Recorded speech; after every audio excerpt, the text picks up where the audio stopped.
आज हम जानेंगे कि उस ईश्वर के सबसे निकट आखिर कौन है। सबसे निकट का मतलब ये है कि इस समस्त संसार में जब हम सभी जीवात्माएं, हम सभी प्राणी उसके अंश हैं, पशु पक्षी, पेड़ पौधे, कीट पतंगे और साथ में हम मनुष्य, हम सभी तो उसी के अंश हैं। लेकिन हम ये कहते हैं कि मनुष्य जो जीवन है वो बहुत ही अनमोल जीवन है, नायाब हीरा जीवन है और उस ईश्वर की सबसे सर्वश्रेष्ठ रचना है।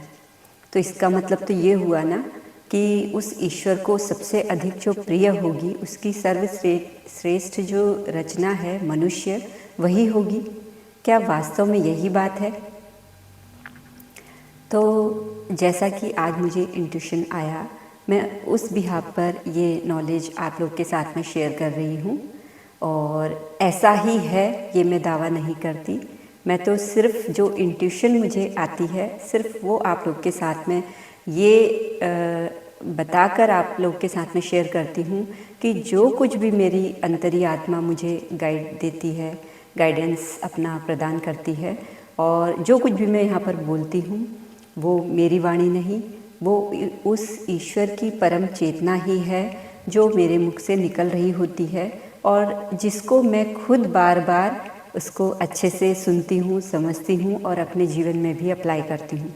और जैसा कि मैं अपने जीवन में अनुभव करती हूँ, अपने जीवन में जीती हुई आई हूँ, मेरे जो भी वीडियोज़ अभी तक आपने देखे होंगे वो सारे मेरे जीवन के एक्सपीरियंस के आधार पर हैं। और जो भी इंट्यूशन के आधार पर मैं ये वीडियोज़ वगैरह बनाती हूँ, ये सारी जो प्रेरणा है ये मेरी अंतरी आत्मा से, मेरी जो माँ है, शिव शक्ति हैं, हमारे आदर्श जो हमारे गुरु हैं, हमारे आराध्य हैं, ये सब उनकी प्रेरणा है, उनकी शिक्षा दीक्षा है। ये सब उन्हीं का मार्गदर्शन है जो मुझे भी दिया जा रहा है मेरे साथ साथ, और जिन जिन लोगों तक ये वीडियो पहुंच रही है, जो जो ध्यान से मेरी सभी वीडियोस को देखते हैं, सुनते हैं, उन सब को वो गाइडेंस दी जा रही है। अब इसे स्वीकार करना नहीं करना आपकी इच्छा है, इसे मानना नहीं मानना आपकी इच्छा है। आपका दिल क्या गवाही देता है, अपनी अंतरी आत्मा से ज़रूर पूछिएगा कि आप मेरी अगर वीडियोस को सुनते हैं, समझते हैं, तो उसमें कितनी सच्चाई को समझते हैं।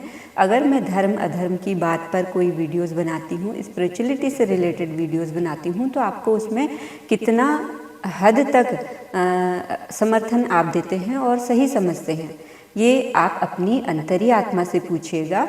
आपको उत्तर ज़रूर मिलेगा कि वास्तव में सही है कि गलत है। आपको सही लगे तो अपने जीवन में इसे धारण जरूर करना, आपको गलत लगे तो आप जो सही समझें अपने जीवन में वो करें। अब मैं बात करती हूँ कि उस ईश्वर के सबसे अधिक निकट आखिर कौन है, मनुष्य या अन्य जीव प्राणी, या ये समस्त प्रकृति जिन्हें हम पेड़ पौधे, पहाड़, नदियाँ, पर्वत, नाले, ये सारी जो हम इस सृष्टि में देख रहे हैं, ये निकट हैं कि ये मनुष्य जाति निकट है? आखिर कौन निकट है? जैसा कि मैंने पहले भी अन्य कई वीडियो में बताया है कि हम उस ईश्वर से संवाद करते हैं, लेकिन कैसे करते हैं? अपनी अंतरी आत्मा से करते हैं। और वो संवाद कैसे होता है? देखो, संवाद कैसे होता है, जैसे इस वक्त मैं बोल रही हूँ और आप लोग सुन रहे हैं, और जब कभी आप लोग बोलते हैं और कोई अन्य सुनता है, तो संवाद तो किन्हीं दो लोगों में हो सकता है ना। एक अकेले का संवाद तो नहीं हो सकता, उसको हम संवाद कह भी नहीं सकते। सेम उसी प्रकार से इस संसार में तो हमें प्रत्यक्ष रूप से कोई ना कोई अपने सम्मुख चाहिए जिससे हम बातचीत करें। एक तरफ से अगर हम बोला जा रहा है, अगर एक तरफ से बोला जा रहा है तो दूसरी ओर से उत्तर भी मिल रहा है, मतलब कि सवाल जवाब बराबर हो रहे हैं, या फिर एक तर्क के साथ में दूसरा तर्क आमने सामने दोनों की तरफ से रखा जा रहा है, तो इसे हम संवाद कह सकते हैं। लेकिन जब एक ही बोले और एक चुप रहे, मतलब कि एक बोले ही ना एक पक्ष, और एक पक्ष केवल सुनता रहे, या फिर एक पक्ष केवल बोलता रहे, तो इसे तो हम संवाद नहीं कहेंगे। सेम वैसे ही हम भी उस ईश्वर से संवाद तो करते हैं, लेकिन उसकी भाषा अलग है। संवाद को सुनने के लिए, समझने के लिए जो दो लोग होते हैं, उन दोनों का जरूरी है एक दूसरे की भाषा को समझना। अगर आप एक दूसरे की भाषा को नहीं समझते हैं तो इसका मतलब आपस में आपके संवाद नहीं हो सकता। अगर मैं बंगाली बोलूं और सामने वाला पंजाबी बोले तो दोनों ही जीवन भर बोलते बोलते रह जाएंगे, कोई किसी की नहीं सुनेगा और दोनों ही एक दूसरे को सुनाते रह जाएंगे। तो संवाद आखिर कैसे होगा? संवाद तभी होगा जब हम दोनों की भाषा एक होगी। सेम उसी प्रकार से जब हम अपने भीतर झांकते हैं, जब हम अपने भीतर उस ईश्वर तत्व की तलाश करते हैं, आत्मज्ञान की ओर बढ़ते हैं, तो उस आत्मज्ञान की ओर बढ़ने का सबसे जो अहम रास्ता है वो तो स्व को जानने से ही शुरू होता है। स्व को जानते जानते ही उस ईश्वर का भी प्रत्यक्ष जो रूप है वो हमारे सम्मुख धीरे धीरे करके आने लगता है। लेकिन उसके लिए हमें उतना ही धैर्य चाहिए, उसके लिए हमें उतनी ही अपना कठिन जो हम अपना परिश्रम करते हैं वो चाहिए, उसके लिए उतना ही हमें ध्यान चाहिए, उसके लिए उतनी ही श्रद्धा भाव, भक्ति भाव, विश्वास हमें उसके प्रति चाहिए। अब जैसा कि मैं पहले से कहती हुई आई हूँ, धर्म और अधर्म, धर्म मतलब सद्गुण, अधर्म मतलब दुर्गुण। तो हम जब उस ईश्वर को पाने की बात करते हैं, उस ईश्वर को समझने की बात करते हैं, तो सबसे पहले हम कहते हैं कि अपने आप को जानो, आत्मज्ञान की प्राप्ति करो, अपने आप को पहचानो, अपने एक एक कर्म पर आप ध्यान दो कि आप कैसा देख रहे हैं, कैसा सुन रहे हैं, कैसा बोल रहे हैं, कैसा विचार कर रहे हैं, और जो कुछ भी आपके जीवन में घटित हो रहा है उस पर आपकी प्रतिक्रिया क्या रह रही है। और इसके साथ साथ हर किसी का जीवन अलग होता है और उसके जीवन के जो अनुभव होते हैं वो भी अलग होते हैं। हर किसी के रिश्ते अलग होते हैं, तो हर किसी के रिश्तों के साथ में उसका जो एहसास जुड़ा होता है वो भी अलग होता है। और हर कोई बात हम जो समझ रहे हैं जरूरी नहीं है कि वो सामने वाला भी उसे उसी तरीके से समझे।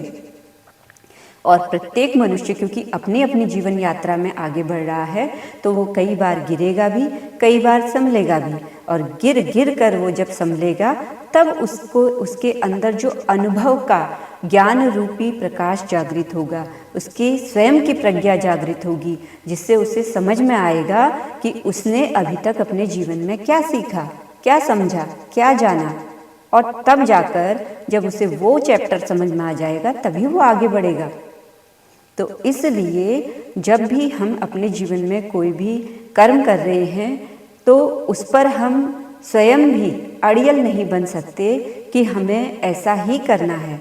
हमें नेचर, प्रकृति के साथ में चलते जाना है और साथ साथ अपनी अवेयरनेस को भी देखना है कि हम एक ही गलती बार बार रिपीट कर रहे हैं, तो कब कर रहे हैं, क्यों कर रहे हैं, कैसे कर रहे हैं, कहाँ पर मिस्टेक हो रही है। बस उसी मिस्टेक को सीखना, समझना और आगे बढ़ते जाना।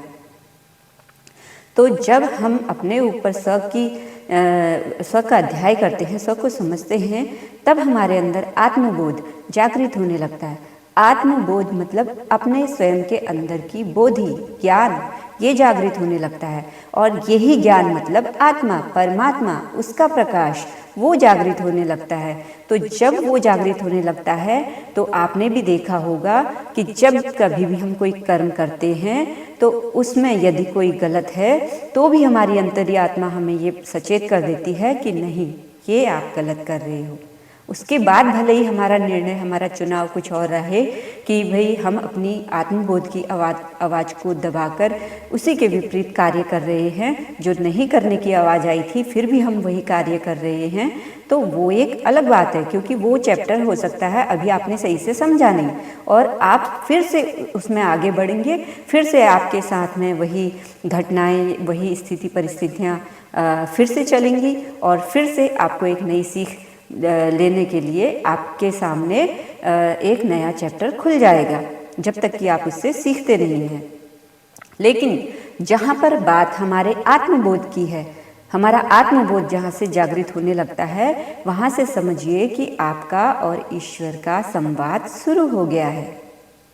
लेकिन इस संवाद को हम बढ़ा सकते हैं। कैसे बढ़ा सकते हैं? पूर्ण मौन रहकर। अब पूर्ण मौन रहकर, जैसे कि पहले भी बताया था, मनुष्य जो है 3 प्रकार की लेखनी अपने जीवन में इस्तेमाल कर रहा है अपने भाग्य को बनाने के लिए। वही उसका अतीत बनता है, मतलब कि भूत बनता है, वही उसका भविष्य बनता है, और वही वो वर्तमान में जी रहा है। कैसी लेखनी? तन के कर्म की लेखनी, मन के कर्म की लेखनी और वाणी के कर्म की लेखनी। इन्हीं लेखनी के आधार पर जैसे कर्म हम करते जाते हैं, वैसा ही हमारा भाग्य निर्माण होते जाता है, वैसा ही हमारा भविष्य बनता है। और हम आज अपने वर्तमान में जो कर रहे हैं, यही समय जब बीत जाता है तो यही भूत बनता है। तो आप अपना भूतकाल, अपना वर्तमान जैसा संवार रहे हैं, वही संवरा हुआ वर्तमान आपका संवरा हुआ भविष्य बनाएगा, और यही आपका जो वर्तमान है, ये आपका बीता हुआ भूतकाल बन जाएगा। अब ये संवाद, जैसा कि मैंने कहा, 3 रूप से, तन के रूप से पूर्ण मौन, मन के रूप से पूर्ण मौन और वाणी के रूप से पूर्ण मौन। जब हम तन से कोई हलचल नहीं करते, स्थिर रहते हैं, जब हम मन में कोई विचार नहीं लाते हैं, शून्य हो जाते हैं, जब हम वाणी से कुछ भी नहीं बोलते हैं, बिल्कुल मौन हो जाते हैं, तो ये अवस्था कब आती है? जब मनुष्य ध्यान में बैठता है, ध्यान का अभ्यास करता है, बार बार लगातार। तो यही ध्यान का बार बार अभ्यास करना, लगातार अभ्यास करना, उस मनुष्य के भीतरी संवाद को बढ़ाता है, उसके अंतरी ज्ञान को बढ़ाता है। अब इसका प्रभाव आपके जीवन में तुरंत नहीं आएगा, धीरे धीरे आएगा, क्योंकि अभी तो आपके इस जो संस्कार रूपी प्रारब्ध बना हुआ है, आपका ये प्रारब्ध रूपी शरीर बना हुआ है, इसी में कितनी स्मृतियाँ बैठी हुई हैं, इसी में कितने संस्कार बैठे हुए हैं, इसी की कितनी सफाई इस ध्यान के माध्यम से चल रही होती है। और ये ध्यान का अभ्यास जब आप अपने मन को बार बार देते हैं, तो वही जब जीवन में हम जीवन को जीते हैं, तो वो ध्यान का अभ्यास ही हमें बार बार हमारे मन को ये याद दिलाता है कि सजग रहो, सचेत रहो, क्या कर्म कर रहे हो, मन से कौन सा कर्म कर रहे हो, तन से कौन सा कर्म कर रहे हो, वाणी से कौन सा कर्म कर रहे हो। बस ये सजग रहना ही सिखाता है ध्यान। और जब सजगता धीरे धीरे बढ़ती है, तभी जाकर हम जीवन को जीना शुरू करते हैं, समझना शुरू करते हैं, स्वाध्याय करते हैं, और तभी संवाद बढ़ता है। लेकिन अब बात हम यहाँ पर कर रहे थे कि इस प्रकृति की, मनुष्य उस ईश्वर की सर्वश्रेष्ठ रचना है, तो मनुष्य उस ईश्वर के सबसे अधिक निकट है, या फिर ये पेड़ पौधे, ये जीव जंतु, ये नदी नाले, ये पर्वत पहाड़, ये समुद्र, ये जो भी दृश्य अदृश्य रूप में हमारे सम्मुख सारा साकार संसार रूप है, क्या चीज़ निकट है? जितने भी हमारे सूफी संत हैं, पैगंबर थे, या फिर जो अभी भी साधु संत हैं, आपने एक चीज़ अवश्य देखी होगी कि इनकी जो ध्यान साधना है, वो पर्वतों में, गुफाओं में, नदियों के पास, या झरनों के पास, या प्रकृति नेचर के पास, इस प्रकार के वातावरण में क्यों होती है? ऐसा आखिर क्या है इस प्रकृति में?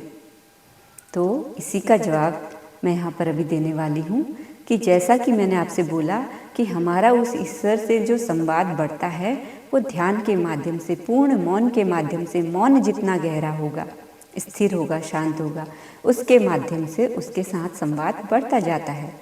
सेम इसी प्रकार से आप ये समझिए कि ये जो प्रकृति है, ये मौन ही रहती है, ये पेड़ पौधे मौन ही रहते हैं, ये नदियाँ, जो झरना जो बहता है, इसकी जो आवाज़ आती है, ये कैसे आती है? ये भी शांत स्थिर रहती है, मौन रहती है। ये चंचल जरूर दिख रही है, बहती हुई जरूर दिख रही है, पर जो गहराई, जो शांति, जो शीतलता इसके अंदर विराजमान है, वो मौन है। जो समुद्र है, जिसकी जितनी ज़्यादा गहराई है, वो मौन है। वो जो प्रकृति है वो अपने अंदर ये जो परमपिता परमात्मा हैं, जो ईश्वर हैं, धर्म और अधर्म इन्हीं का स्वरूप है, इन्हीं के गुण है, ये गुण स्वरूप हैं। और अपने अंदर गुण स्वरूप में हमारे सम्मुख हम इन्हें जानते हैं 33 कोटि देवी देवताओं के रूप में। 33 कोटि, कई लोग 33 प्रकार भी बोलते हैं, 33 करोड़ भी बोलते हैं, आप कुछ भी बोल सकते हैं, इसकी गुत्थी भी कभी ना कभी सुलझ जाएगी। तो ये हमारे सम्मुख क्या है, गुण स्वरूप में। लेकिन एक चीज और, जो गुण स्वरूप हमारे भीतर होता है उसका बाहरी प्रत्यक्षीकरण भी जरूर होता है, हम लेकिन उसको अपनी अज्ञानतावश समझ नहीं पाते, देख नहीं पाते कि ये गुण स्वरूप क्या बाहरी रूप में इस भौतिक संसार में कौन सा रूप लिए हुए है। जैसे कि वो सकल ये जो परमपिता परमात्मा जिसे हम बोलते हैं, परम शून्य, परम ब्रह्म, परम चेतना बोलते हैं, वो क्या शून्यातीत, गुणातीत, कालातीत, यही तो बोलते हैं उसके गुणों को। और यही उसके गुण शून्यातीत, कालातीत और गुणातीत क्या, ब्रह्मा विष्णु महेश, हमारे यही हमारे सकल साकार स्वरूप में क्या, बॉडी माइंड एंड सोल। तो जो ये गुण स्वरूप हैं ये बाहरी साकार स्वरूप में बॉडी माइंड एंड सोल के रूप में है, जो निराकार रूप में है वो ब्रह्मा विष्णु महेश के रूप में है, गुण स्वरूप में है। तो इसी प्रकार से उसके दो गुण स्वरूप हैं, एक धर्म का गुण स्वरूप और एक अधर्म का गुण स्वरूप। धर्म का गुण स्वरूप भी अपने अंदर एक सकारात्मक, इस संसार में सकारात्मक साकार रूप लिए हुए है। अधर्म के गुण भी इस संसार में अपने अधर्म निराकार रूप के साथ साथ में साकार रूप भी लिए हुए हैं। तो उसका साकार रूप क्या है, उसका साकार रूप ही है ये प्रकृति जिसे हम अपने आसपास देखते हैं। तो धर्म का साकार स्वरूप गुण स्वरूप में, जैसे कि ये नदियाँ, पर्वत, ये समुद्र और कुछ ऐसे पशु पक्षी जो इस समस्त संसार में धर्म के गुणों को अधिक बढ़ावा दे रहे हैं, सहायता कर रहे हैं, अपनी अपनी तरफ से योगदान प्रदान कर रहे हैं और उस ईश्वर के सबसे अधिक निकट हैं, हमसे भी अधिक निकट। हम सोचते हैं कि हम उस ईश्वर की श्रेष्ठ रचना है तो हम उसके अधिक निकट होंगे, नहीं, हम तो उसके पास, उसकी श्रेष्ठ रचना होने के बावजूद उससे दूर भागते रहते हैं जीवन भर, उसके निकट जाने का तो प्रयास ही नहीं करते। लेकिन वो प्रकृति तो अपने स्वभाव में ही वो गुण लिए हुए है कि उसका स्वभाव ही, स्वाभाविक गुण ही शांत है, स्थिर है, मौन है।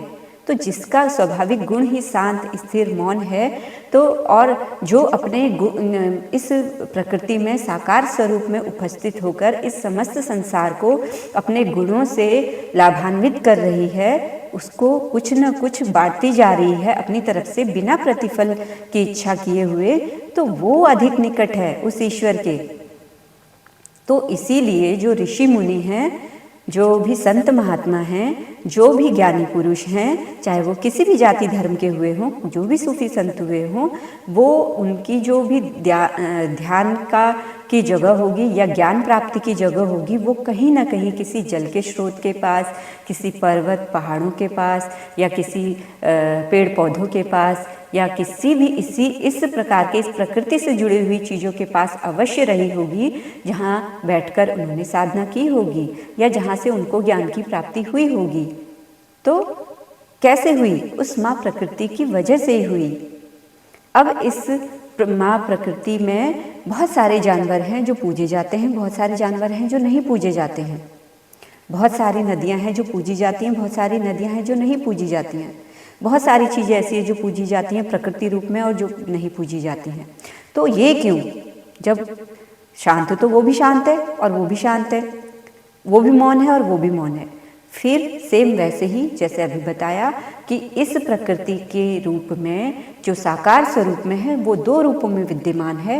धर्म के गुण रूप में विद्यमान एक वो जीव जंतु, वो पशु पक्षी या वो नदियाँ, पर्वत, पहाड़ जो समस्त संसार में धर्म के गुणों को बलवान कर रही हैं और क्या कर रही हैं, लोगों के जीवन को लाभान्वित कर रही हैं और इस सृष्टि के संतुलन को बनाए रखने में अपना सहयोग प्रदान कर रही हैं। वो तो हो गए धर्म के गुण स्वरूप में, इसलिए वो पूजे जाते हैं। और वो साकार स्वरूप ईश्वर का जो कि इन्हीं पशु पक्षियों के रूप में, कीट पतंगों के रूप में, उन गंदी नालों के रूप में नहीं पूजे जाते अगर, तो वो इसलिए क्योंकि वो उस ईश्वर का ही अधर्म गुण स्वरूप है, जो कि इस सृष्टि के संचालन में आवश्यक तो है पर अधिकता में आवश्यक नहीं है। उसको हमने जितना आवश्यक है उतने तक ही सीमित रखना है, या हम नहीं रख रहे, वो ये प्रकृति, ये सनातन नियम स्वयं ही उसे अपनी सीमा के अंतर्गत रखता है।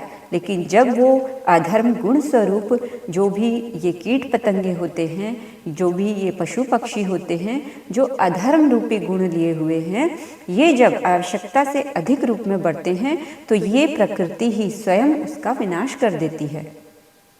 इसीलिए जो जैसे हम कहते हैं लोहा लोहे को काटता है, एक कहावत आपने सुनी होगी, सेम उसी प्रकार से कि वो ईश्वर भी अगर इस समस्त सृष्टि में प्रत्येक जानवर को बनाया गया है तो एक जानवर दूसरे जानवर को खा रहा है, मतलब कि एक गुण दूसरे गुण को खा रहा है, खत्म कर रहा है।